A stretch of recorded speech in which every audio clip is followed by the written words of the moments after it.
The ICI Dulux plant on the harbour foreshores at Sydney's Cabarita. After 75 years of operation, Dulux is decommissioning and demolishing buildings as part of the program to close the site. These days, companies like Dulux put enormous effort into making sure safe work practices are followed on such potentially dangerous sites. But despite that, accidents can still occur.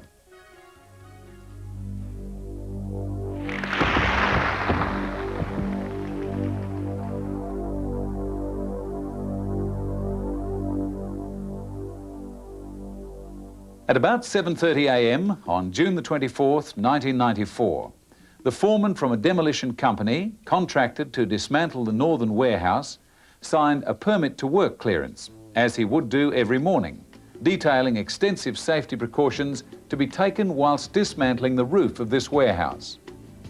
7 hours later, one of his riggers, Alan Franklin, fell 15 metres or 5 stories to the ground. What went wrong?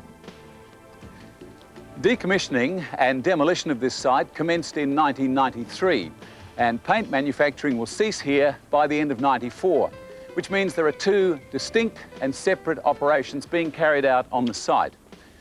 As you can see, there is still work to be done through to 1996, so there are many potential hazards to be considered.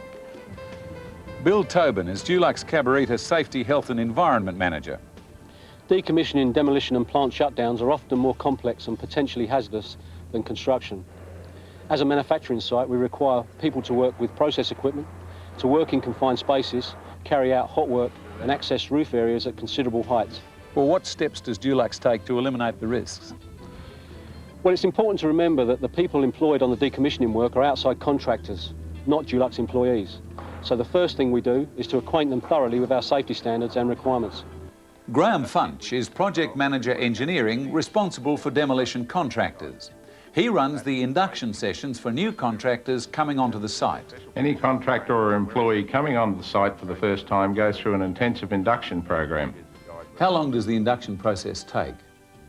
The site induction process is a formal training session that takes up to 3 hours, and the contractors and their employees have to satisfactorily complete a written comprehension test before they can work on the site. When they are working on the site, a meeting is held amongst each team every morning to allocate tasks in accordance with the permit to work. What is discussed at the morning meeting? They discuss the work to be done that day and what safety precautions must be followed for each task. Graham, did Alan Franklin go through the process with his supervisor on the day he fell? Yes, he did, and he had been through the induction process. So again, the question, what went wrong? Just prior to the accident, wind conditions had made working on the roof hazardous, and the decision was made to stop work.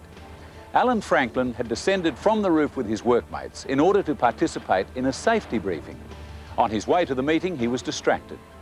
Bill Tobin headed the investigation into what happened next. It was a windy afternoon, and Alan Franklin noticed some previously secured roof sheeting flapping dangerously on the roof of the warehouse. He used a scissor lift to get up there so he could resecure the sheets. When he got to the roof, he found he couldn't reach from the scissor lift, so he got out of the lift onto the roof sheeting in order to secure it. Now, he must have thought he was doing the right thing, but by this time he'd made 2 serious errors. Number 1, he was working on a roof alone, and number 2, he wasn't wearing his safety harness. In fact, he failed to take it with him.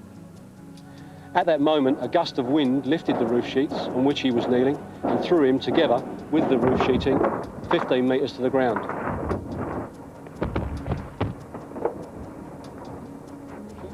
Why would he have ignored basic safety precautions? Why did he go aloft alone and without a harness? Well, with all the best intentions in the world, he was trying to avert a potentially hazardous situation. In these circumstances, people tend to act impulsively and without regard to personal safety. We try to instill in people that there are no circumstances where individual safety should be compromised. In this instance, he failed to apply the basic safety rules. Incredibly, despite falling 15 metres and sustaining serious injuries, Alan Franklin survived. I vaguely remember falling off the building, but after hitting the ground, everything was a bit of a blur, so I'm not sure exactly what happened. I vaguely remember crawling. I'm not sure how far. It was just the elements got the better of me basically on the day. I broke the tibia on my lower left leg, just below the kneecap. That required 2 screws to be put in it to keep it in place. A couple of broken toes in my right foot, smashed up heel, and I chipped the bone off my right hip as well. So I've got a brace on my left leg that has to stay on for at least 12 weeks. I can't bear any weight on that leg at all. As a fireman, I saw many fatalities caused by falls from much lower heights. He's a very lucky man. What are the lessons to be learned from this incident? As a direct result of this accident, we've implemented a work activity SH&E analysis checklist. This is over and above the normal permit to work system, where a daily work clearance is signed by the foreman. With this new system, each worker signs off the checklist before commencing work each day. This ensures that specific risks are identified and general safety is discussed every morning. Every worker recognises and acknowledges the particular risks involved in the day's work. Safety precautions are there to be followed at all time, regardless of the situation. And I guess if I had to convey one simple message, it would be to stop and think. Before you do anything, especially when you're in a hurry or reacting to an abnormal situation. Stop and think. I should have known better. Wearing a harness and being tied off to a static line is definitely a plus. I mean, you've just got to do it. I mean, as good as you think you might think you are, I mean, you've got to take advantage of every safety precaution that is there for you to use. Yeah, paid the price. John Payne is Dulux Cabarita project manager in overall charge of the site. The company has an obligation to keep all sites free of accidents, and particularly here at Cabarita, where non-core activities are being carried out. The company will not compromise on safety. We enforce stringent company procedures on all contractors. Contractors who breach safety procedures risk immediate termination of their contracts. When contractors and their employees sign clearance procedures, they sign a document that can be used in a court of law. Well, John, just what are the penalties? Penalties for breaches in safety can go as high as $250,000 or even prison sentences for repeat offenders. That's penalties to individuals. Yes, individual workers as well as company and contractor management can face imprisonment, and that's another reason why ultimately the responsibility for safety rests with each individual. Well, what can Dulux do to address this? Companies can take many steps to ensure the safety of workers, but making it happen is up to the individual. A fall from this sort of height is usually fatal. With a little thought and adherence to basic procedures, this accident would never have happened.